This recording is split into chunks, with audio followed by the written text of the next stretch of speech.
হরে কৃষ্ণ, সবাইকে নমস্কার। এলাকা থেকে বের হচ্ছে, এটা আমাদের মন্দির। তো যাব বাবার বাড়িতে, লোকনাথ ব্রহ্মচারী।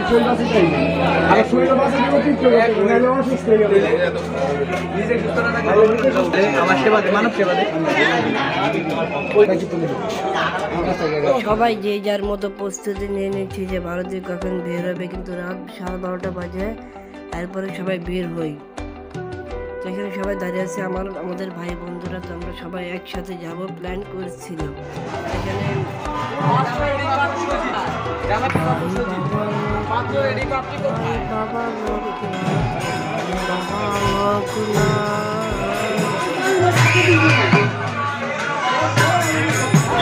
তোর বাবার উদ্দেশ্যে রওনা দিয়েছি। তো যাচ্ছি বাবার বাড়িতে, দেখা যাক কত দূর যেতে পারি। তো পিছনে মানুষ দেখছেন আরো আসতেছে, এরকম যেতে থাকি। আর দেখেন রাস্তায় কত যানজট, এই যানজটের মধ্যে কিভাবে যাবো আপনারাই কমেন্ট করে বলেন। সবাই হাঁটা শুরু করছে, যে যার মধ্যে বাবার উদ্দেশ্যে বাবার বাড়ি যাবে বলে। তো এখানে এক এক করে সবাই যে যার মতো হাঁটা চলা করতেছে, বাবার বাড়িতে যাবে। তো আমরাও হাঁটতেছি। তো দেখি কত দূর হাঁটা।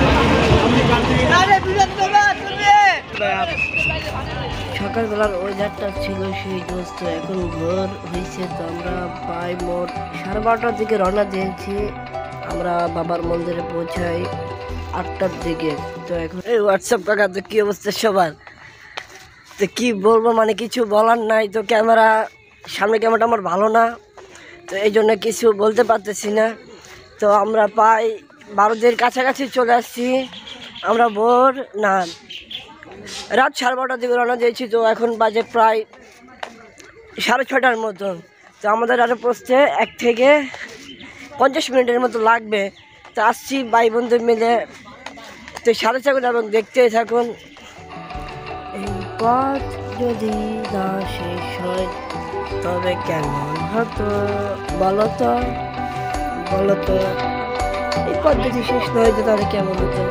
আর বাবার আসলে আমরা পৌঁছাতে পারতাম না, তাহলে জিনিসটা কেমন দেখাতো না। তার জন্য মানে আর কি, তো যাওয়ার পথে অনেক এনজয় করলাম, কিন্তু রাস্তা শেষ হয় না। বাবার বাড়ি যাওয়া কি